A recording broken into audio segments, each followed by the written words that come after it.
చూస్ country delight, live better. ఇప్పుడే country delight యాప్ని download చేసుకోండి. చెప్తున్నా కదా, ఎవ్వరు ఎక్కడ డామినేటింగ్గా ఉండరు. ఒకనొక టైంలో మనకి ఎన్టీఆర్ గారైనా హీరో అన్న లెవెల్లో ఉంటుంది. మీరు ఖచ్చితంగా థియేటర్కల్ వాచ్ అయితే చూడొచ్చు. లేదు, అది ఎవరైతే చెప్తారో వాళ్ళకి ఖచ్చితంగా సినిమా చూసే నాలెడ్జ్ అయితే లేదు. నేనైతే ఎవరు తక్కువ చేసిన ఫీలింగ్ అయితే ఖచ్చితంగా నాకైతే కనిపించలేదు. ఖచ్చితంగా ఇద్దరికి మంచి రోల్ ఇచ్చింది. చెప్తున్నా కదన్నా, నేను అసలు బాలీవుడ్ ఫిలిమ్స్ ఇంతవరకు ఏ మూవీ చూడలేదు. ఇది ఫస్ట్ టైం వార్ చూడడము, అది కూడా ఎన్టీఆర్ ఉన్నాడని. నాకు జీరో ఎక్స్పెక్టేషన్స్ ఉండే, కానీ నిజంగా చెప్తున్నా ఫుల్ సాటిస్ఫాక్షన్ తోటి సినిమా బయటకు అయితే. అది స్టోరీని మనకు అక్కడ డిమాండ్ అట్లా చేస్తుంది.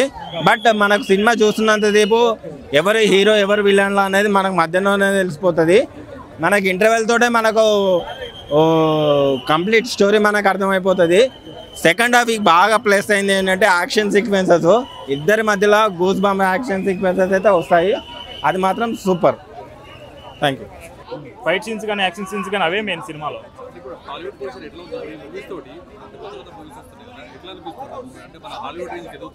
హాలీవుడ్ రేంజ్కి ఎన్టీఆర్ని బాలీవుడ్ వాళ్ళే పిలిచి మా సినిమాలో చేయమన్నారంటే అర్థం చేసుకోండి. ఎన్టీఆర్ అన్న యాక్టింగ్ అది ఎలా ఉంటుందండి. ఆ లాస్ట్ క్లైమాక్స్లో అయితే ఎన్టీఆర్ అన్న యాక్టింగ్ అసలైన రూపం చూపిస్తారు.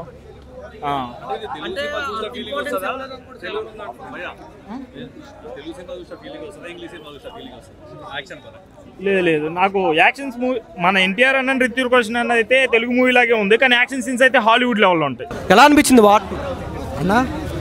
వార్ 2 సినిమా చూసిన ఇప్పుడే. 300 రూపాయలు టికెట్ పెట్టి వచ్చి బ్లాక్లో తీసుకున్నది. 300 టికెట్ని 450 రూపాయలు పెట్టి బ్లాక్లో తీసుకున్న టికెట్. అంత డిమాండ్ ఉంది. ఇప్పుడు బయట పబ్లిక్ ఏమంటారు, కూలీకి హైప్ ఉంది, కూలీకి బుక్ మై షోలో 50,000 టికెట్లు పోయినాయి, 1,00,000 టికెట్లు పోయినాయి, ఆ టికెట్లు పోయినాయి. ఇది కాదు మ్యాటరు. వార్ 2లో ఎన్టీఆర్ అన్న వన్ మ్యాన్ షో ఉంది. ఎన్టీఆర్ అన్న లుక్స్ వేరే ఉన్నాయి. 10 నిమిషాలు ఒక్క రోల్లో చూపిస్తే ఇంకో 10 నిమిషాలు ఇంకో రోల్లో, 10 నిమిషాలు ఇంకో రోల్లో. సినిమాలో రోల్స్ కాదు భయ్యా, గ్రాఫిక్స్ బాగాలేదంటున్నాడా? నువ్వు సినిమా చూసినావన్నా? నువ్వు సినిమా చూసినావా? సినిమా చూడకుండా నువ్వు మాట్లాడకు. నువ్వు సినిమా చూసిన తర్వాత నీకు గ్రాఫిక్స్ నచ్చలేదా? నా ముందుకు రా, నా ముందర మాట్లాడు. అప్పుడు ఏం నచ్చలేదో చెప్పుదాం, దాని తర్వాత మనం డెబిట్కి దిగుదాం. ఎన్టీఆర్ని మీరు ఊహించని స్థాయిలో చూపించారు, మీరు ఊహించుకోలేరు. ఇద్దరిలో ఎన్టీఆర్ఏ తోపు అని చెప్తాను నేను. ఎందుకంటే యాజ్ ఎ తెలంగాణ వాసిగా నేను ఎన్టీఆర్ఏ తోపు అని చెప్తా. బట్ యాజ్ ఎ తెలంగాణ వాసిగా కాదు, ఆల్ ఇండియా చెప్తుంది రేపటి నుంచి ఎన్టీఆర్ అన్ననే బెస్ట్ అని చెప్పి. ఇది ఫస్ట్ టైం అనుకుంటున్నా, నిజంగా చెప్తున్నా. ఇలాంటి సినిమా మీరు ఎప్పుడు చూసి ఉండరు, నిజంగా చెప్తున్నా. వేరే లెవెల్ సినిమా. ఇక ఒక్కటే మాటలు చెప్పుకోవాలంటే, ఈ సినిమా గురించి రేపటి నుంచి ఆల్ ఇండియా మాట్లాడుకుంటుంది, ఆల్ వరల్డ్ మాట్లాడుకుంటుంది. ఈ సినిమాకి వరల్డ్ రికార్డు వస్తుంది, ఇంకొకటి బహుమతి వస్తుంది, మంచిగా నేషనల్ అవార్డు కూడా వస్తుంది ఈ సినిమాకి వస్తుంది. ఎందుకంటే ఎన్టీఆర్ అన్న లుక్స్ ఆ విధంగా ఉన్నాయి. చెప్పన్నా, ఎలివేషన్స్ రితిక్ రోషన్కి ఏం పడలేదన్న. నేను రియాలిటీ మాట్లాడుకుంటా. రితిక్ రోషన్కి పడలేదు. ఎన్టీఆర్ అన్న వాకింగ్ స్టైల్లోనే ఎలివేషన్స్ ఉన్నాయి.